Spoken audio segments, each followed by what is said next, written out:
And they asked me, what is it like jumping? I'd say jumping out of a plane is just like being born.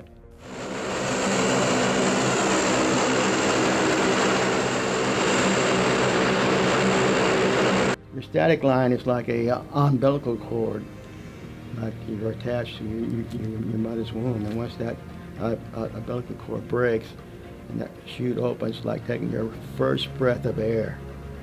And it's just a shock that you have to go through.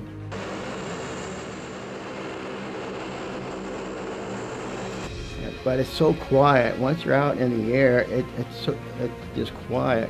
At the roar of the engines pass you, and then you're in the air just gliding down. It's so quiet and peaceful.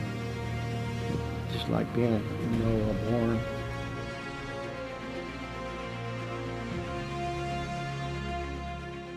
Everybody knows me as Sergeant Brooks, but to be precise, I'm Sergeant First Class Brooks. And I'm retired Army. I served 27 years from 1974 till 2001. And I served under 6 presidents during that entire time in service. And you asked me where I was born. I was born in Columbia, Missouri in the year 1950. I was born on May 13th of that year, which is a day before Mother's Day. And I was always called a mama's boy because I would celebrate my birthday on Mother's Day. And until I joined the Army and broke the apron strings. We were 5 children. My mom and dad raised 5 kids, so I was the second to the oldest. But my dad was a World War II veteran, along with his 2 brothers that were veterans. My dad was an Army veteran and the Army Air Corps. His brother was in the Navy, and he was a medic. And his younger brother was in the Korean War.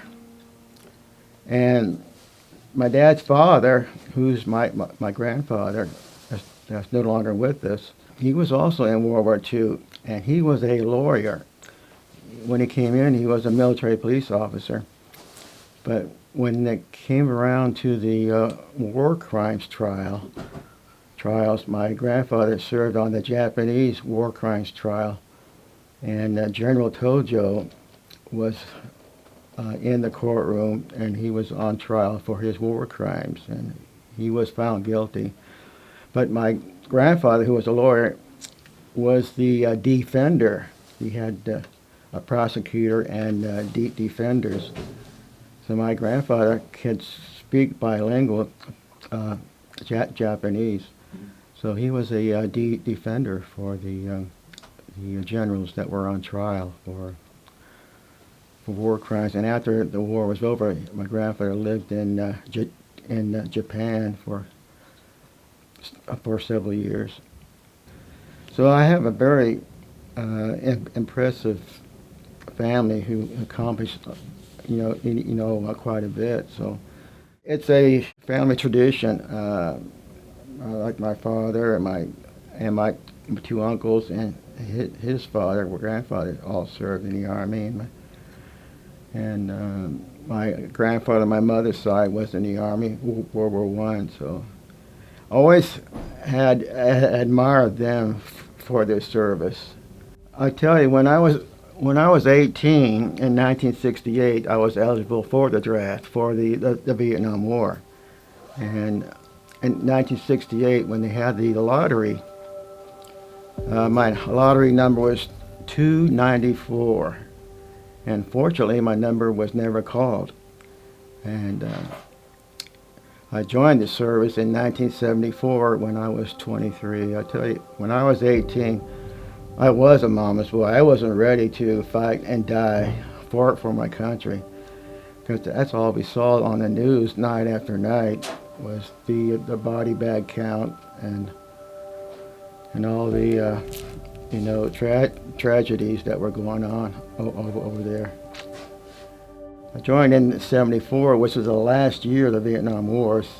Vietnam ended in '75, so I felt it was safe to actually join, so I wouldn't have to serve in combat. And what is truly amazing is serving 27 years and not serving in any combat. So I felt quite blessed. Looking back on it, I kind of wish I would have joined, sooner. But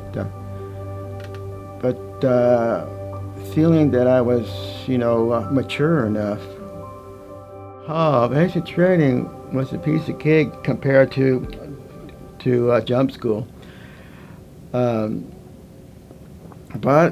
I liked it. I mean, you learn so much.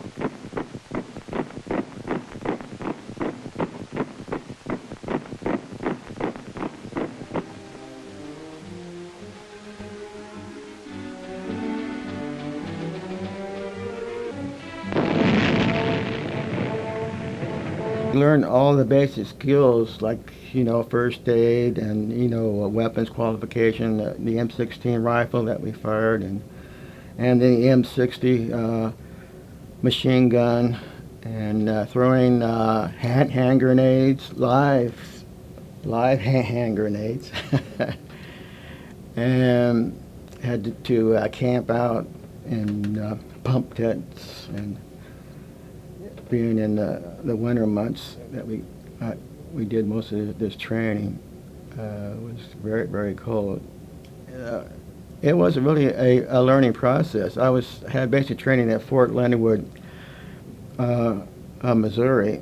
We called it Fort Lost in the Woods because it was such a large base. The way I looked at it, it was playing a game. Once you understand the rules of the game, I thought it as a game, because there is a lot of rules and there is a lot of regulations you have to follow. But I made it through it.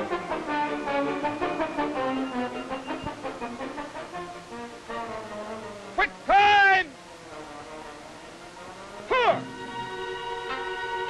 Decided to go into the Airborne. My MOS I chose was parachute rigger. So to be a rigger, which is packing parachutes, rigging equipment for airdrop, I had to be jump qualified first. So I was looking forward to going to jump school, which was in Fort Benning, Georgia. So it was a lot warmer there, but almost too hot being in Georgia, because I went to jump school during the month of May. It was very hot there, so we had to start at 5 a.m. to do our PT, our physical training. And we would run 5 miles every day, do 100 push-ups every day, 100 sit-ups, and run 5 miles. So it was a very challenging course, but I made it, and we had to make 5 jumps to graduate. We would practice our PLS, which is abbreviation for parachute landing falls. We jump off 3-foot platforms into a sawdust pit, and we practiced how to land properly. You would have 7 points of contact when you land. With first your toes, your heels, your calves, your thighs, your push-up muscles, your shoulders, and you just roll like being tackled on a football field. So we did practice our PLS, parachute landing falls, in a sawdust pit off a 3-foot platform. Part of the ground week training, we would actually jump from a 350-foot tower to get that first experience of free fall. So after doing that several times, you're actually ready for it. You're actually ready for the real thing. Then exiting the plane, we climb up this 250-foot tower, and it has a side door with a cable on it, a 100-foot long cable. So we practiced exiting out a airplane door and sliding down this long 100-foot cable. So we had to have a tight body formation. You had to keep your elbows in and your chin down when you exit the side door. So that in a live airplane with the wind blowing, because you're traveling about 65 miles an hour when you exit a plane, so you got to keep a tight body formation, and your chute is always attached to a static line, which is a 30-foot static line that automatically opens your chute once you exit. And you count to 5,000, 1,000, 2,000, 3,000, 4,000, 5,000. By the time you count to 5,000, your chute should already feel that tug of your chute opening up. So once you feel that, you actually have to look up and make sure that your parachute canopy is fully open, and you always would carry a reserve here on your chest with a pull handle in case you have to pull your reserve, but I never had to. But there's a smoke on the ground for the jump master to look out the door and see where that smoke is. That's by the time he's on top of the smoke, that's when they start releasing the jumpers. At the jump school, it was a C-130, a side door exit out of a C-130. And we're all in a line, and we got to hook up to this static line. And there's a jump master that stands in the door, and he says, "Go." And he's there at the door, and he taps you on the shoulder and says, "Go, go." So we're following each other in the line out the door. So it's almost automatic. You can't stop and freeze when you face the door. You just got to go. But it's really a thrill, exciting. Really, I was looking forward to the next jump. So go through so much intense training that you just look forward to the next jump. I made 50 jumps, which don't seem that many, but we only required to jump once every quarter, which was every 3 months.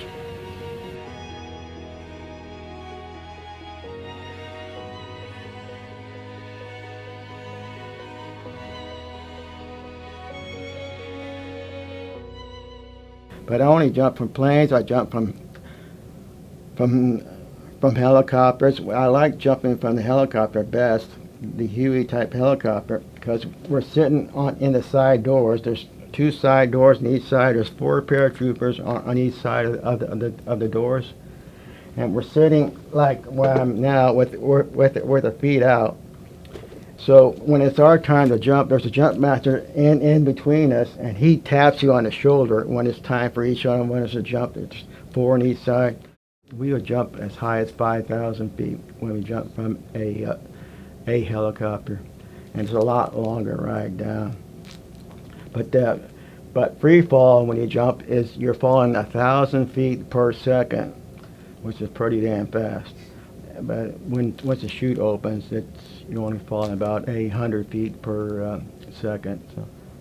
So the average length at 1,250 feet, average length of a jump is about 3 to 5 minutes.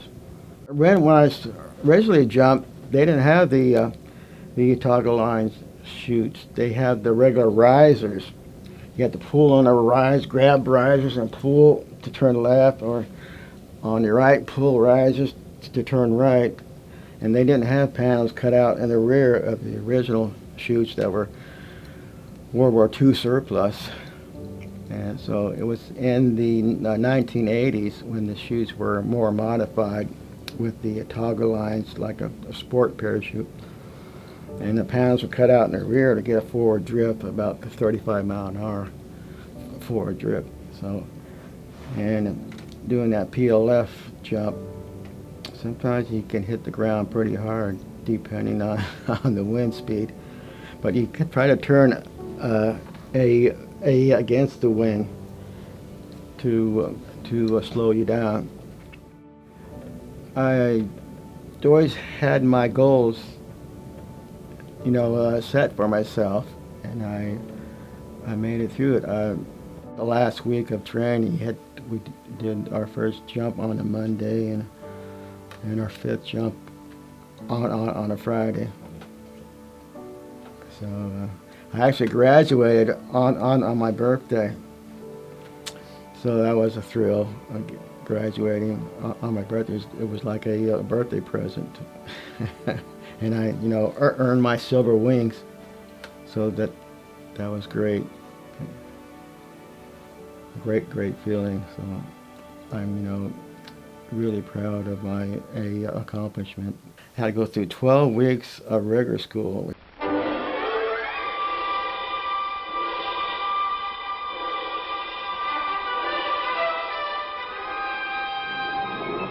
The film you are about to see tells the story of the United States Army parachute rigger.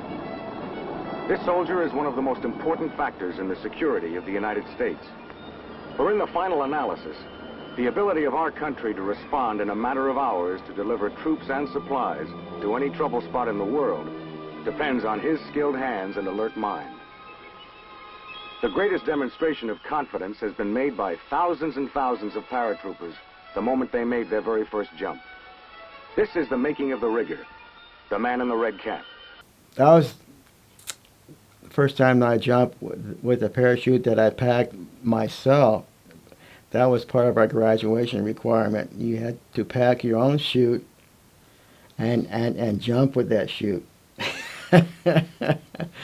Just learning how to pack a chute and finally jumping with that chute, I was nervous as hell.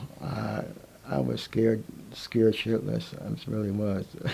The director of the Airborne department greets the new students. His words confirm the first impression that a parachute rigger's duties are many and varied. 4 weeks will be spent in learning to pack parachutes, 4 weeks in learning to maintain parachutes, and 4 weeks in learning airdrop methods. There is a wide variety in your fellow students. Some of you come from other branches of the service. The director makes it clear that it will be a difficult 3 months. The work will be hard, but the dividends will be rewarding. He wishes the men good luck. The packing phase of the course begins in the pack shed with emphasis on fundamentals. You learn that before a parachute can be packed, it must be properly laid out with all tangles removed. Your instructor deliberately tangles your first chute as an example of how it might arrive from the drop zone. It's in such bad shape that it looks like the only way to straighten it out will be with a pair of scissors.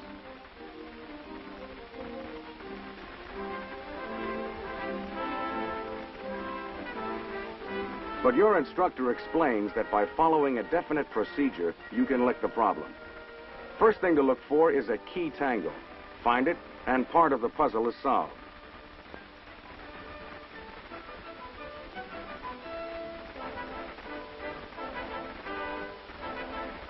As you follow his instructions, you wonder if you'll ever become as skillful as he is. Finally, after hours of practice and concentration, you realize you have acquired the knack. Once the proper layout of the parachute is mastered, you are shown how to fold the canopy. Each individual gore must be inspected and folded in correct sequence.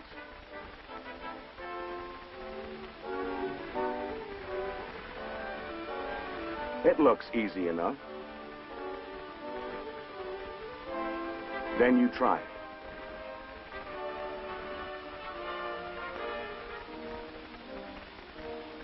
By now you've been taught that as soon as the canopy is folded and back on the table, you must make sure that there is no fabric in the channel. When you're satisfied that it's okay, you raise your hand for a check by the instructor.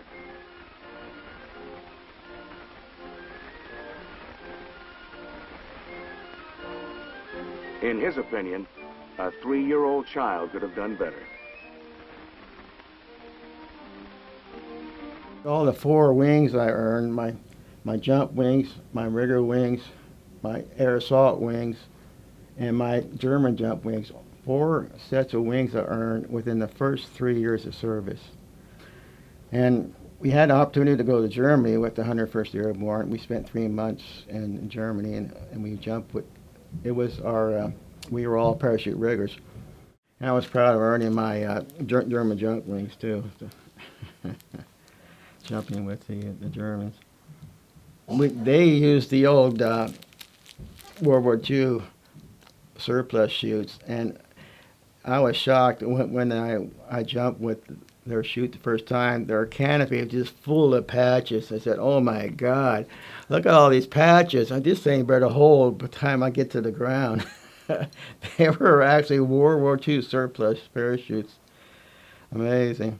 I was a short time. I worked in a regular shed. They wanted me to be a company clerk because they knew I had almost 2 years of college, and most of these kids were 18 to 20 years old, and I was already 23 when I went. So they made me, squad leader, and I didn't last very long in the rigger shed, so I became a company clerk pretty fast, which I liked.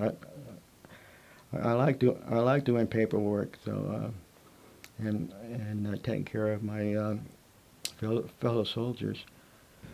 But I always took pride in my uniform. Pride. In my work. I spent most of my time behind a desk as an administrative specialist. So I was taking care of my fellow soldiers, helping with their pay problems, with all personnel actions for like promotions and schooling and awards that they were actually eligible for. We were required to do annual evaluation reports. Each soldier had to do an annual evaluation report on their performance, how well they've been performing their jobs, their work performance. They were evaluated by a senior personnel. There always were high standards that we had to meet. The most difficult part was keeping up with the paperwork load. I mean, being at the battalion level, dealing with 600 personnel, it never seemed to get caught up with the paperwork. So there was always, meeting, deadlines, getting the paperwork out on time. That was the most challenging. And always, there was a saying: the job's never finished until the paperwork's done. But the paperwork was never done. When I was working I started as a company clerk at the company level where we had 100 personnel I was taking care of. But I got promoted to the battalion level, which is like, upper management. I was at the battalion level as I was taking care of 600 personnel. Of course, I had a assistant. Definitely was managing a lot more personnel at the battalion level. In fact, I didn't realize how many years until I was up for re-enlistment, how many years I actually had. So, because I was at the point where I had 21 years active, but I also forgot I took a six-year break, went into the Army Reserve, which is just 1 week in a month and 2 weeks during the summer. And I forgot about all that 6 years reserve time. But what I found out when I was ready for retirement, I actually had 27 years. Well, they asked me, Lawrence Salzman that you mentioned, he's in the Honor Guard. He encouraged me to join the Honor Guard. In fact, Lauren is in the retired men's group with the YMCA, and we both sing in the men's choir. And we go around to local senior homes, and we sing songs from the 40s and the 50s to all these retired folks, and they just love it. So that was fun.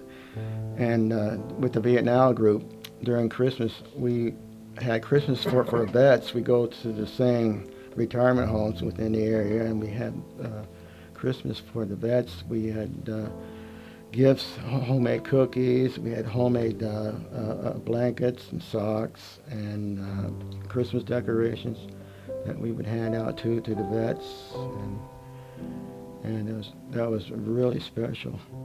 I felt that it was my honor to serve, and after having served, I become more patriotic. I love my country, and I'm still serving.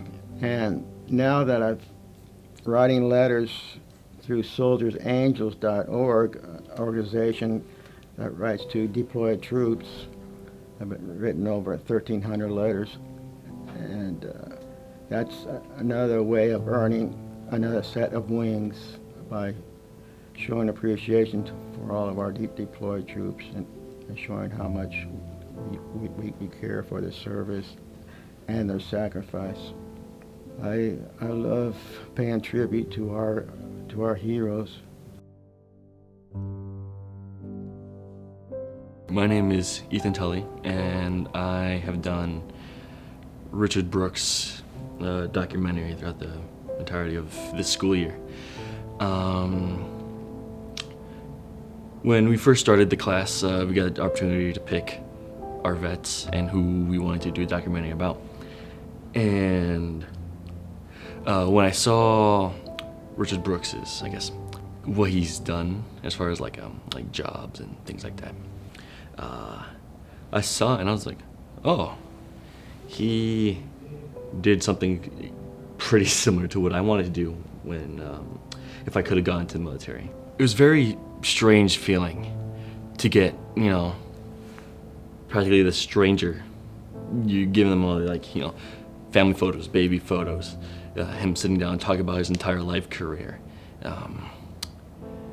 things about his kids, his marriage, all this stuff about his life, and just giving it to me. So it's kind of like, you almost feel like you're not worthy of it, to have all this in your possession, like, whoa, it's kind of just surreal.